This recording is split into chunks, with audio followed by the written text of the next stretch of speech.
So yeah, we're gonna have to edit that.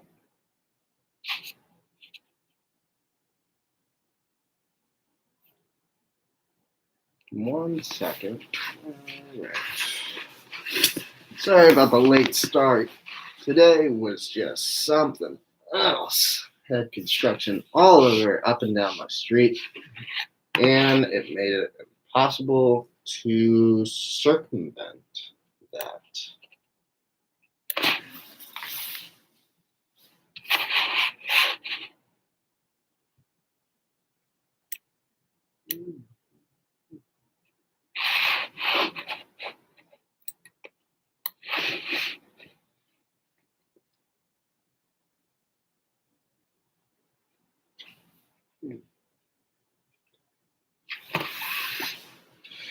For all of you that are just joining us, welcome to Newsreel. I'm your host, R. Tyler, and yeah, today's been a day. Yesterday was a night, and today's been a day. I gotta tell you, I was not expecting a lot of things to happen last night. Most of which, not to harp on my own personal issues, but my water line got cut last night. I don't know why it got cut last night. Probably due to construction, but yeah, we're just gonna roll with it.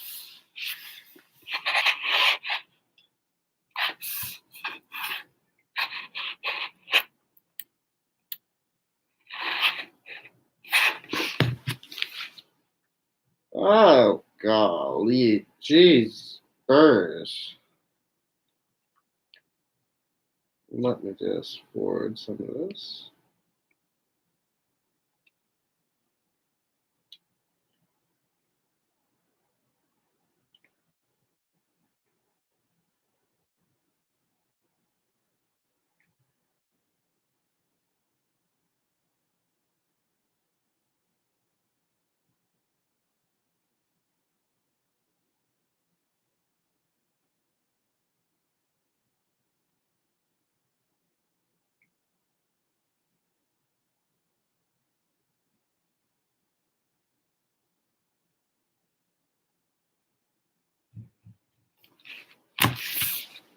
Woo.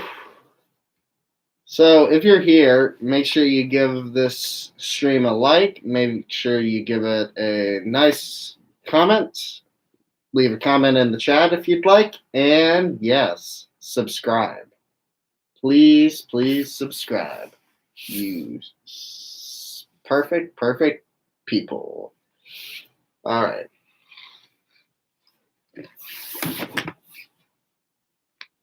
Let's get the show started.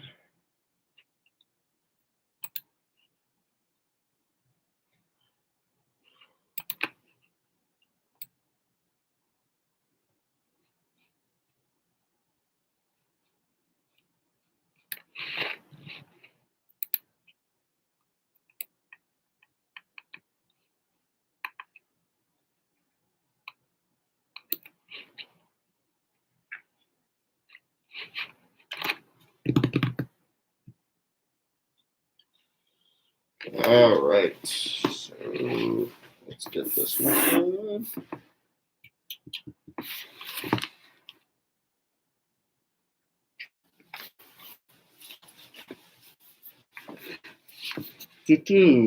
Testing, testing.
Hello and welcome back to Newsreel. I'm your host, R. Tyler, and welcome to the show. Oh boy, hold on, this is way too loud. Make sure everything's on the up and up. Testing, 1 2 1 2. Hello, welcome to Newsreel, folks. The show where you can get all sorts of news from your favorite kind of person, me. Well, I might be your second favorite kind of person, but who knows? I don't know your life. I can't judge you based on your life either, but we'll just go with it. First off, whatchamacallit? I think we should talk about the biggest news that's happened this week so far. The trial of George Floyd came to an end last night. And I was very, very nervous about this whole situation because I had doubt that there was actually going to be justice served. I honestly thought there would not be any justice served in this case, and I thought, it's just gonna be another situation where an innocent man dies and accountability is not held. Fortunately, that was not the case last night. Thank you, Lord, that was not the case. Instead, what appeared to be the case is there was accountability. There was accountability, and there was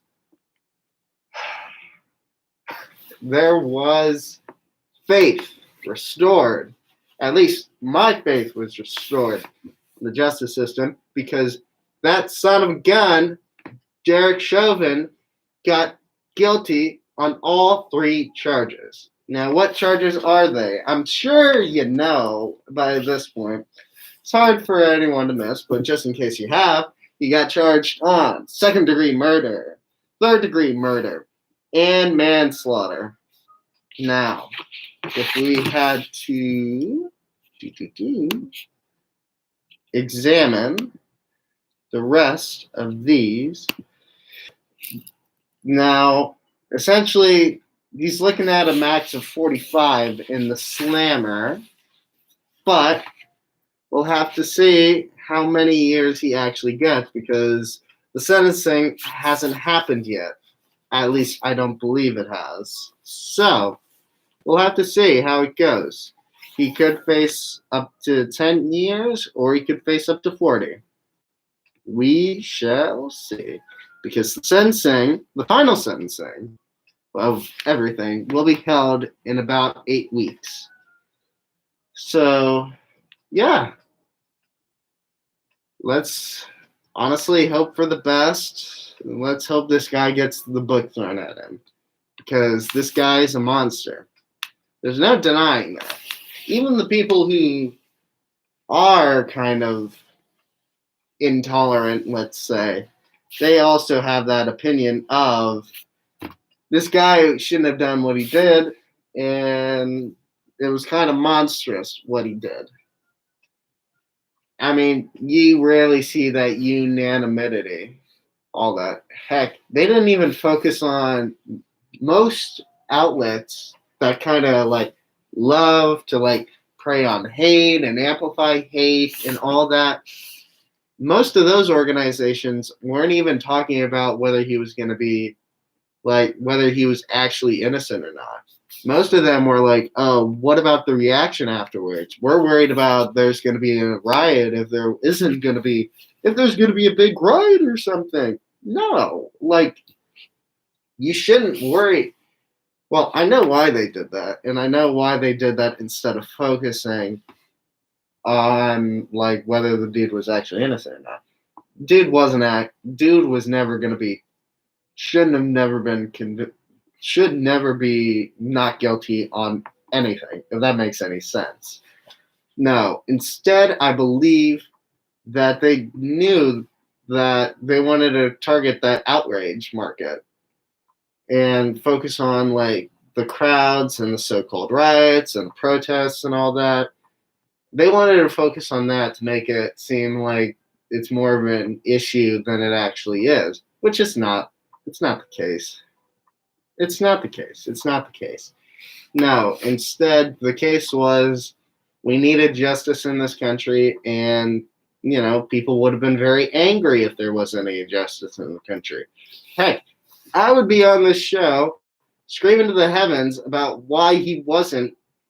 If, like, let's just say he was convicted not guilty on all charges, which was a very high likelihood, because this is America after all.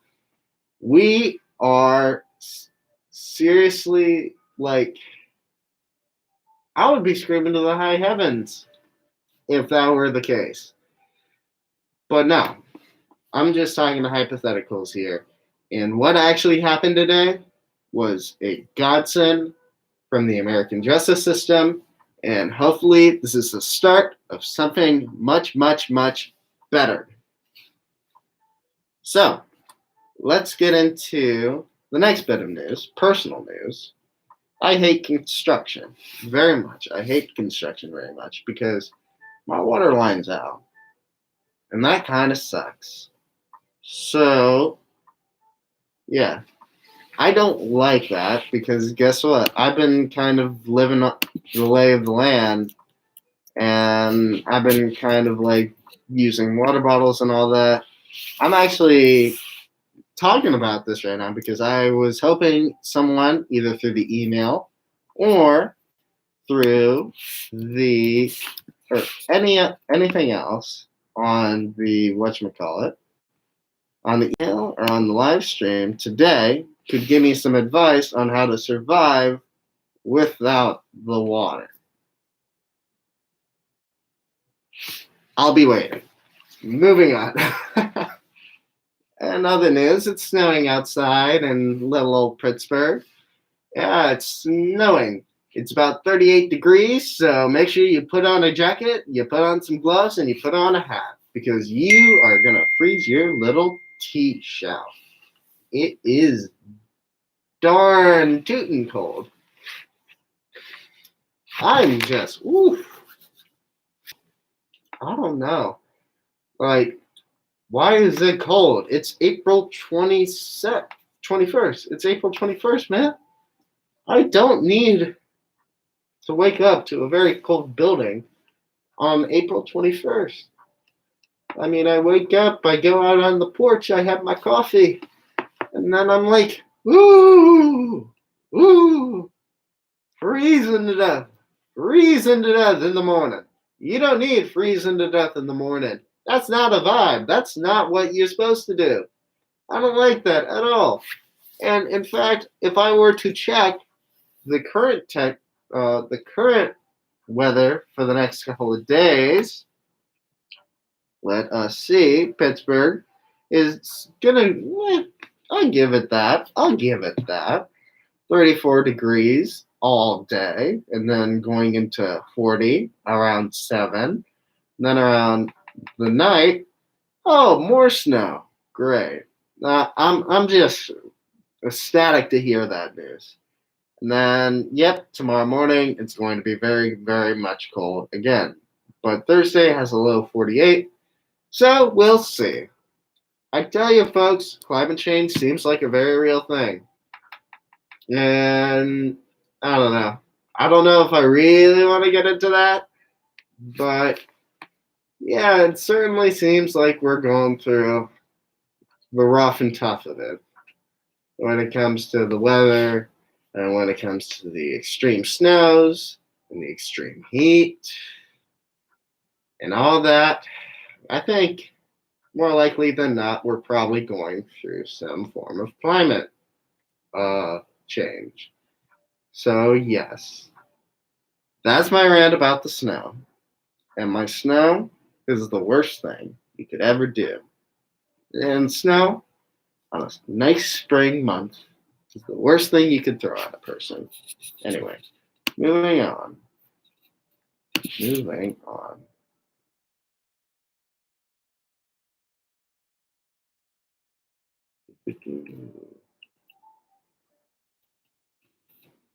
I think I want to talk about Netflix. Internet. Netflix. Boom. Yep. Anyway, in its earnings report yesterday, Netflix acknowledged that the things had gone downhill since episode 6 of Bridgerton. And if anyone's watched Bridgerton, please let me know, because I have no idea what that show's about. And I'm not sure if I really want to watch it, because it looks interesting. It looks as interesting as a bag of rocks, is what I'm trying to say. But I digress. But apparently it was a big show. The streaming company just added 4 million new subscribers last quarter, lower than its estimate of 6 million and way, way down from its 16 million it gained in Q1 of last year. This was during the pandemic. And Netflix managed to increase its subscriber base from 204 million and bumped up the price on its standard streaming plan by 1 and the premium tier by 2. So, yeah. I mean, why is this the case? Let's analyze that a little bit. First off, COVID production delays, meaning since people can't produce as much content, such as shows, such as movies, due to COVID and protocols and concerns about getting COVID, Netflix is kind of like had less of a slate. I know Stranger Things was actually planning on releasing last year, I believe, which, oh man, because I really like that show. But I understand from that point of view. There's also another point. There's other entertainment options as well as COVID lockdowns are starting to ease up. Like, for example, there's a boost of engagement, according to Netflix operations chief Gregory Peters. Gregory, what a weird name. Anyway, Gregory Peters said, there's a boost in engagement when people are in a lockdown situation.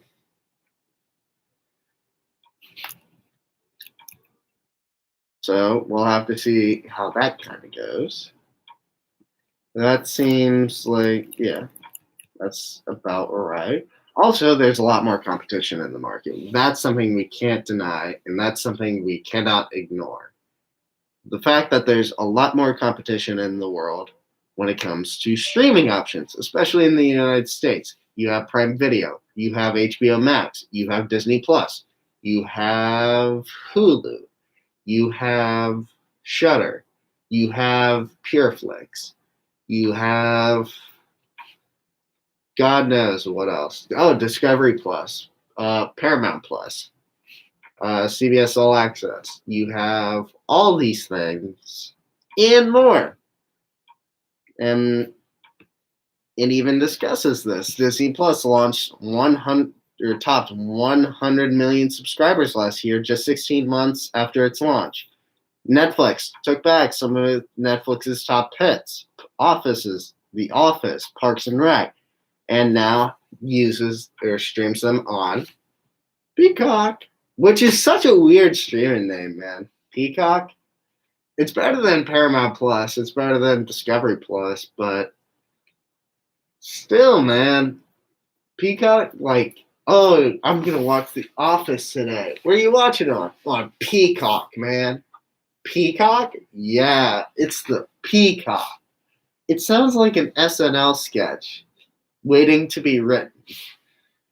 But then again, SNL wouldn't make that joke because they're on NBC and yada, yada, yada. I digress. Let's move on.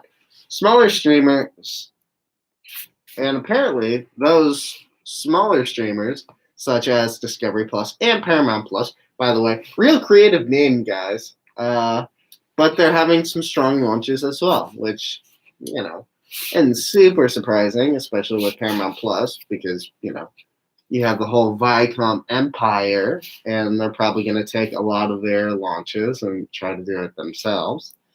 But It's still the first mover, but Netflix is still the first mover advantage. It remains the majority of viewers' number one choice of streaming and chill service, and up to 92% of viewers that signed up for competing services also have Netflix. So it seems like things are going to get worse before they get better because they think that they're only going to get 1 million net new subscribers when that might be not so great. They think that might be the worst quarter that they might have regarding subscriber growth as a whole. So we'll have to see how that goes. But in the meantime, keep watching that and let me know how Bridgerton goes. Because I honestly have no cares for that. In other news, Florida. Florida man enacts anti-rioting law that might be the most despicable thing in recent history. Florida Governor Ron DeSantis signed a bill into law Monday that he described as the strongest anti-rioting pro-law enforcement measure in this country. The law, which takes effect immediately, will increase penalties for protesters who block roadways or deface monuments, create several new crimes to crack down on unrest, and give legal immunity to people who drive through protesters, among other measures. DeSantis and other supporters of the new law argue that it will protect Florida from any kind of unrest and destruction that occurred in the aftermath of the George Floyd protests last summer. Democrats and civil rights groups have condemned the policy, arguing that it violates the First Amendment right to protest because under the law, if a demonstration becomes violent, someone who was protesting peacefully and did not partake in the violence could face felony charges. Yeah. What the heck, Ron DeSantis? Again, this guy's been all sorts of problems. He was flippant. He's fibbing on all sorts of news reports that were going on regarding COVID. I believe he sent police officers to a young woman's house in order to secure the real data from coming out regarding COVID cases within the county. Because, that's the kind of guy Ron DeSantis is. He's the kind of guy that, he's the worst kind of guy to have in power. But, thank God we're not in Florida, right? Moving on, I think that these Democrats and these civil rights groups should push forward on getting this law appealed because I believe that this could lead to worse. This could lead to very dangerous applications of the law in some instances. And, you have the conservative crowd saying, yes, this is right. This is honest. This is truth. We should be doing this. But let's just say something bad happens in Florida and you don't necessarily agree with it. What are you going to do then? Are you just going to, ignore it and you're going to ignore this terrible thing that's happened in your state and you're not going to protest it? You're not going to object to it?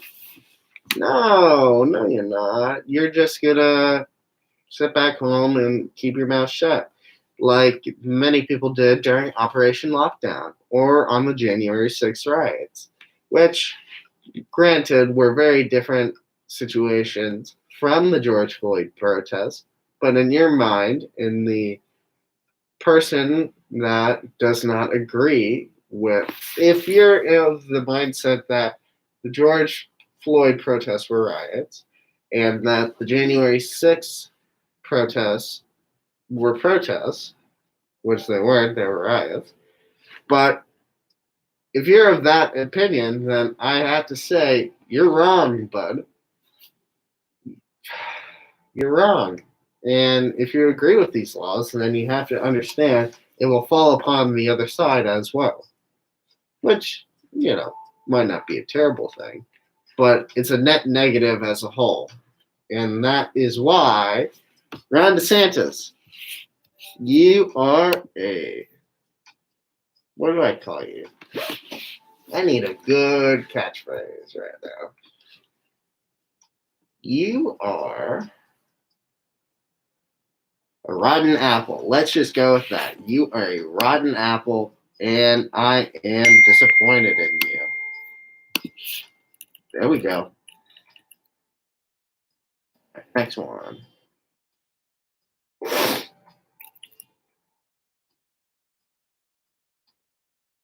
See what else we got. So, let's talk about Tesla. Yes, the Tesla, the Elon Musk. Feds investigating driverless Tesla crash, but Elon Musk claims autopilot wasn't on. Two federal agencies are investigating a driverless Tesla crash that killed two passengers and may have been the result of an unintended autopilot feature. Tesla's CEO Elon Musk tweeted Monday that autopilot was not enabled and that the car's owner had not even purchased full self-driving. However, authorities have not confirmed this and have only said that no one was in the driver's seat when the car crashed. Local authorities said they plan to issue search warrants to obtain the car's data and definitively conclude whether autopilot was enabled. The Washington Post projected that the ongoing federal investigations into the crash could lead to more potential government regulation of the autopilot features, which, that's definitely a very high possibility. I know Elon's going to hate that. And, I don't really give a crap about Elon. Oops, sorry. Crap is a no word. Crap's a no word. Let's just call it what it is. The silly brown stuff. Let's call it that. Silly brown stuff. But which is I don't really give brown stuff about what he really cares about. I care more so about the fact that people had almost died, or people did die. People did die about this whole thing, and that's never a good thing. But it does raise some very interesting points regarding AI and self-automated driving, because let's just face it, that's probably where the car and the automotive industry, and in fact, the overall face of just a lot of industries, it's just going to be AI generated, AI motivated, AI driven. That's how it's going to be at the end of the day. A lot of these places are going to end up being driven by a lot of these AI corporations, such as Tesla, such as Apple, such as Google. But then again, Google's had more failures than success, so we'll have to see how they do on that front. But automated driving, that's going to be a very big thing. It's going to be a very awesome thing when it's actually worked. But we also have to work out the kinks on what's going to happen, or whether the government should be involved when it comes to the manufacturing of automated driving. Because I know my phone. And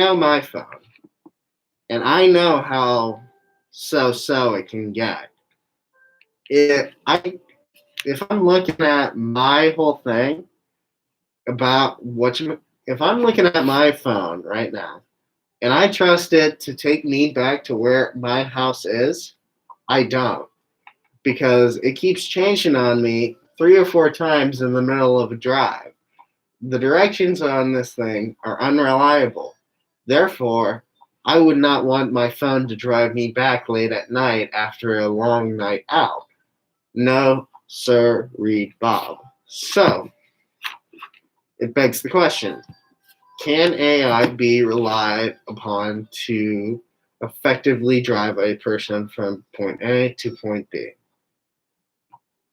Yeah, one should hope for the best. I want to hope for the best because I think that would be a very, very interesting and it'd be a very, very cool setup to happen and to be ushered into the automotive industry and in general, just, it'd be something that is easier as a whole. But with every new innovation comes about 10 new problems. So we'll have to see how this case goes.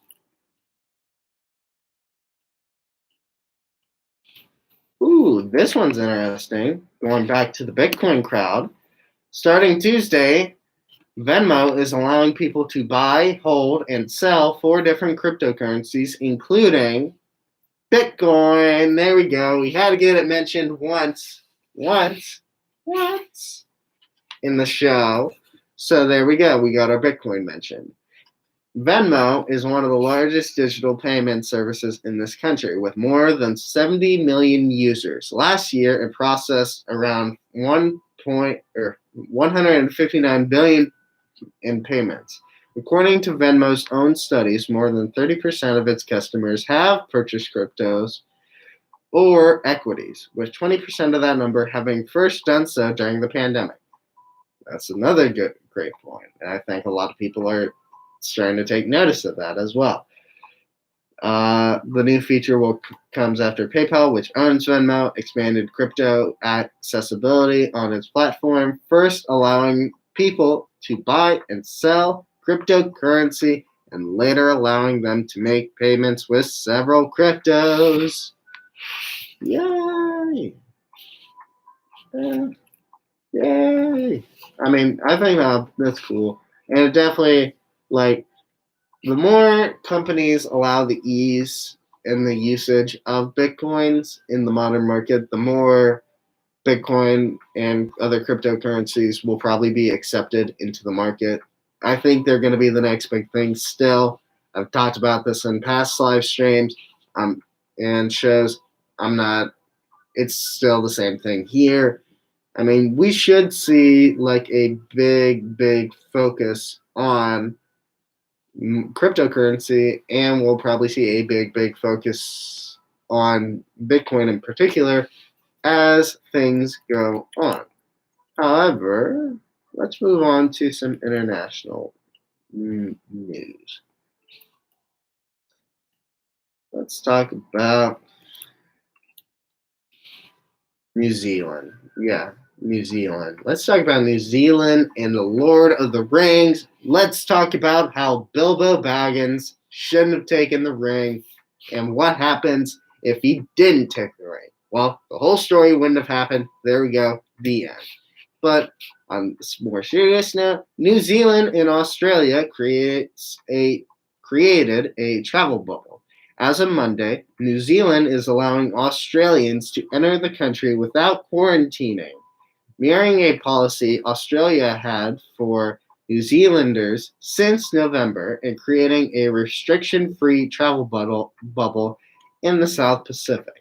The only caveats are that passengers won't be allowed to travel if they have had a positive test in the previous 14 days, and they are required to have spent 14 days before departure in either New Zealand or Australia. This move is expected to be a massive boon to the economies of both countries as they heavily rely on joint travel for trade and business. So, yeah, initially I thought that was going to go in a very different direction. I'm going to be honest with you there. But it seems to be that New Zealand, it seemed initially like a very promising thing at first, but now it's starting to seem like not a great thing. Let's look into this a little bit more, shall we? Oh, we can't. Oh, jeez. Oh, jeez, Rick. What about...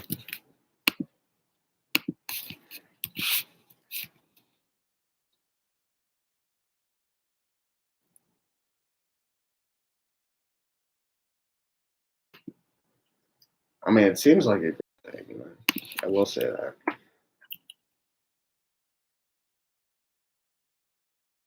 Because now people can move freely from place to place, and I mean, so far it seems like everything's pretty positive about the reception of it.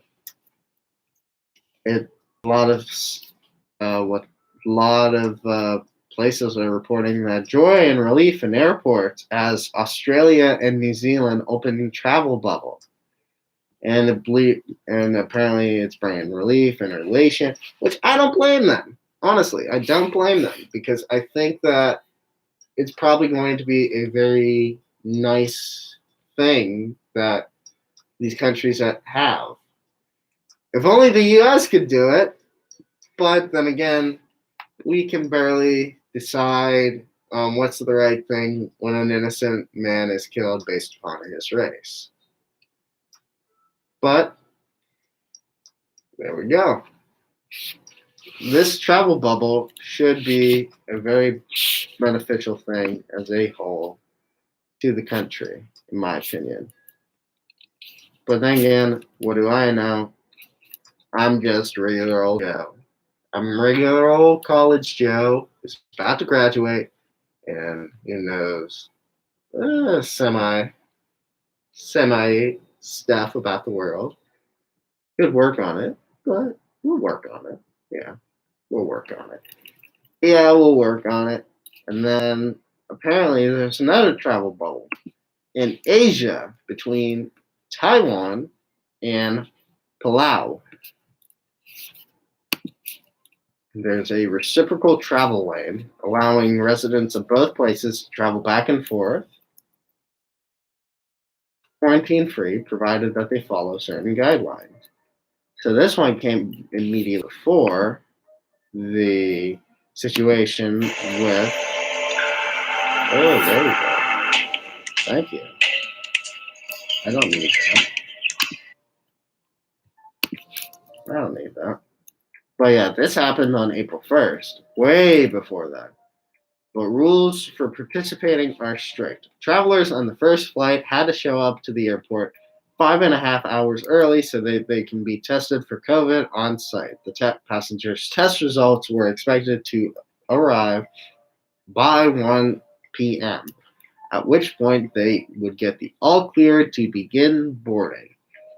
Gosh, why can't we? Here's the thing. In America, COVID's going to be a thing. It's going to be a big thing because you're going to see a lot of people not want to get vaccinated. You're going to see a lot of people not wanting to be respectful and, still wear masks. You're going to just see a lot of this stuff still persist on through the years. Granted, hopefully by the end of this year, we achieve herd immunity and we don't have to wear these things in public that much, but we'll have to see. But the point of the matter is there's going to be a big, big, big impact like when it comes to America and COVID. We're still going to be wearing masks at least a couple months from now. I'm already kind of feeling that. And I just, stay safe. Stay safe and take it easy.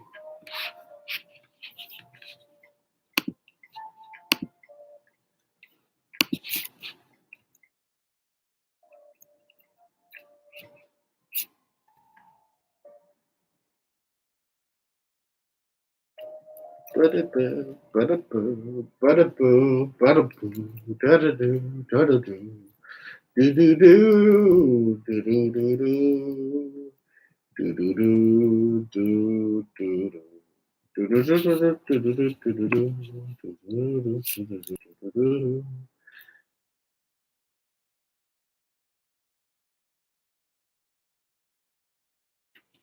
Speaking of climate, U.S. and China put out a joint statement on climate.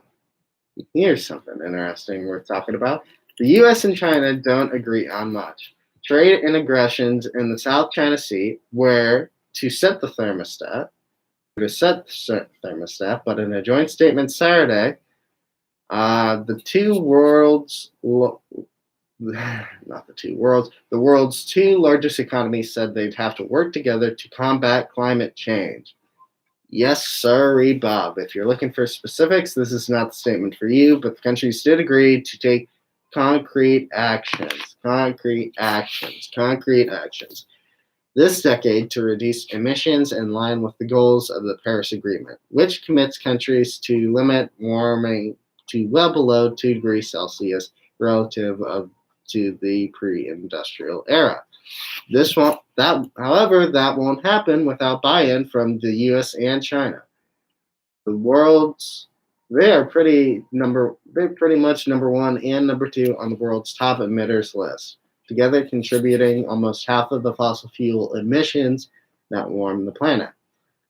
Compared to his predecessor, President Biden is taking a U-turn with an aggressive plan to tackle climate change. However, he has largely maintained the same antagonistic tone towards the Chinese government.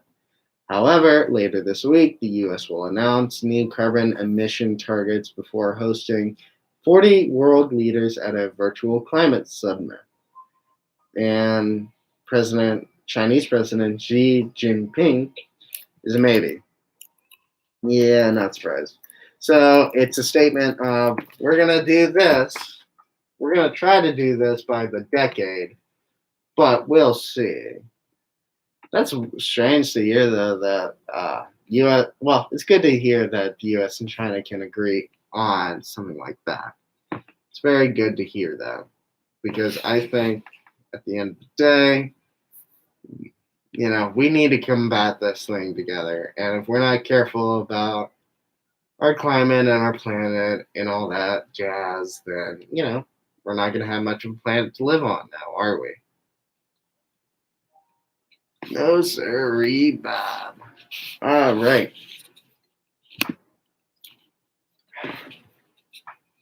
We are not going to have much of climate to be here at all.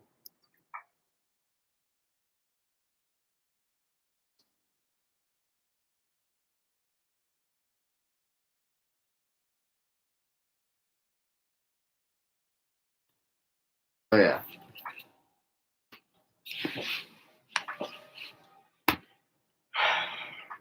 Things seem good.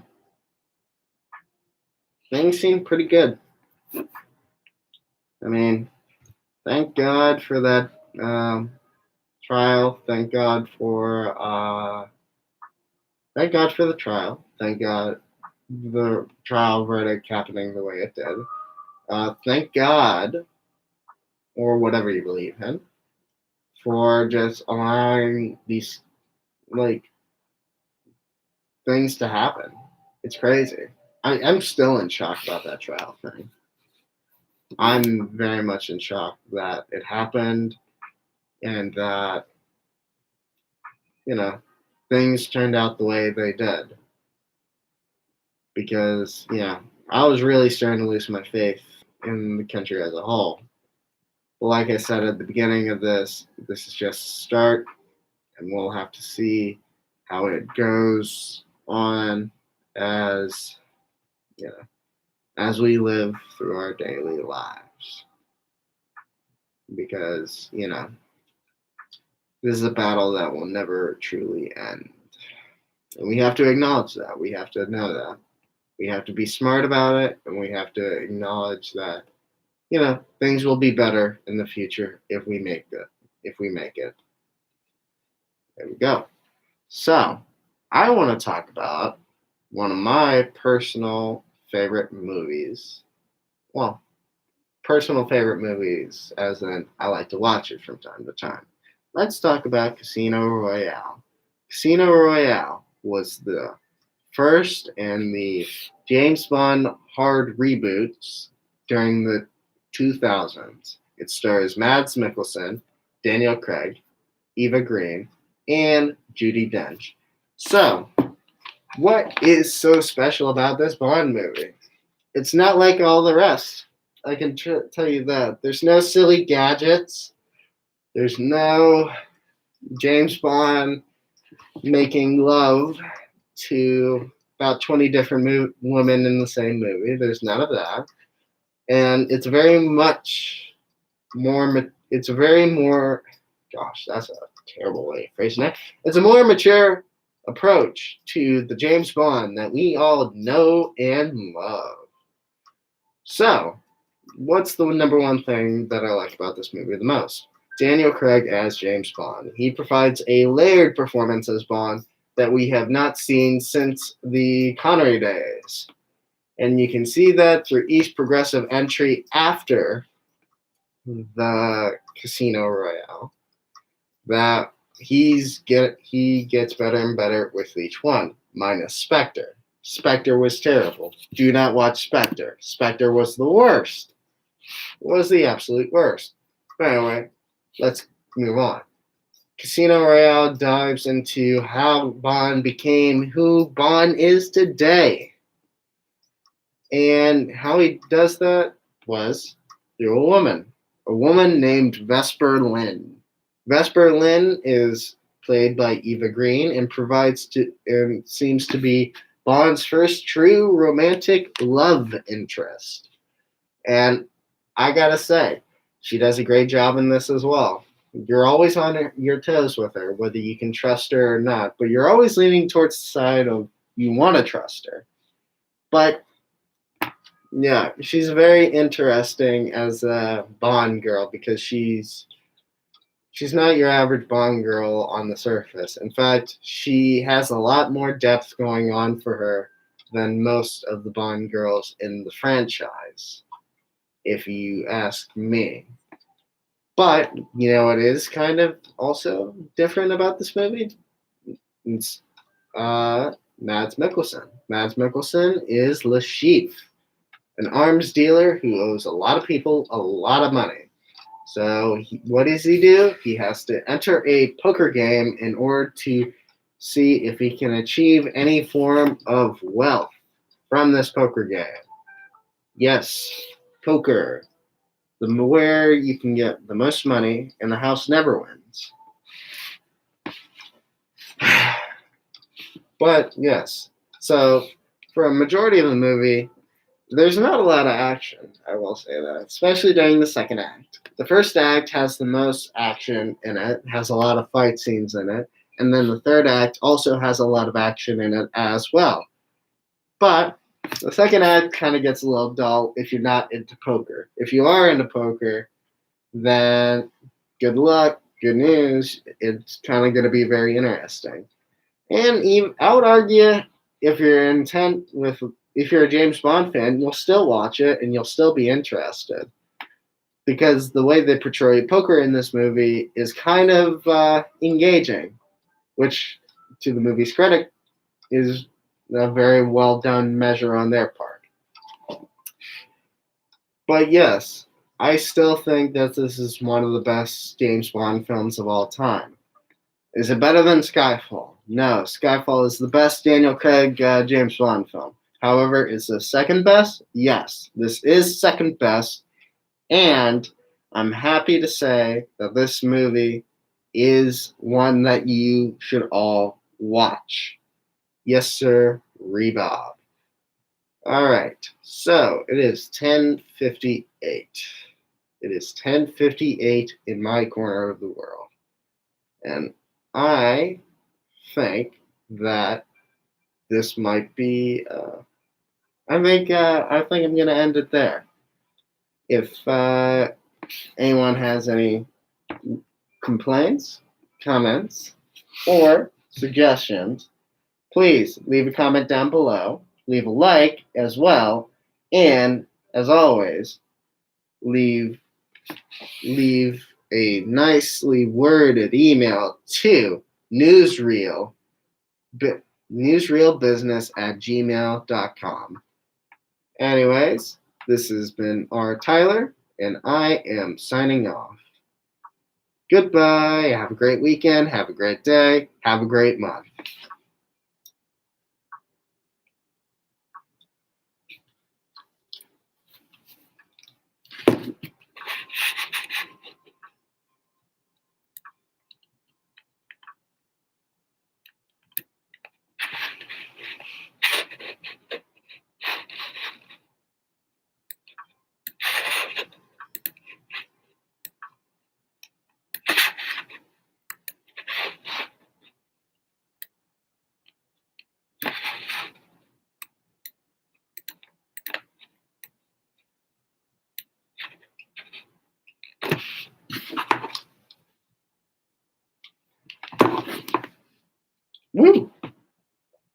That was great. Anyway, please, if you wouldn't mind, shoot me a like, shoot me a subscribe, shoot me a comment. Let me know what you think of the show, and as always, I hope you enjoy.